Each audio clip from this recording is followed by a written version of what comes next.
আমাদের চকলেট কেকের মতো কিন্তু ভ্যানিলা কেকগুলো খেতে অনেক বেশি টেস্টি হয়। এর কারণটাই আজকে আপনাদের সাথে শেয়ার করব। আসসালামু আলাইকুম and welcome to Amazing Bytes. এখানে একটা 2 পাউন্ডের ভ্যানিলা ফ্লেভার কেক বেস রয়েছে, আর এখানে প্রথম লেয়ারটি দিয়ে আমি এখানে ইউজ করেছি মিল্ক সিরাপ।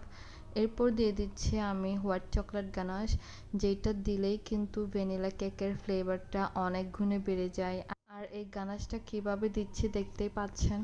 কেকের প্রত্যেকটা লেয়ারে যেন এই গানাশের ফিলিংটা পাওয়া যায়, আমি সেইভাবে গানাশটা চারিদিকে স্প্রেড করে দিচ্ছি। আর এই গানাশটা দিলে কিন্তু এই ভ্যানিলা ফ্লেভারের কেকটা আরও বেশি মজা হয় খেতে, তাই আমি চেষ্টা করি সবগুলো কেকে এই চকলেট গানাশটা ইউজ করতে।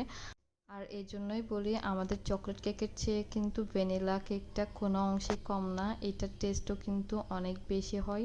আপনারা চাইলে পুরো চট্টগ্রাম শহরের মধ্যে আমাদের কাছ থেকে কেক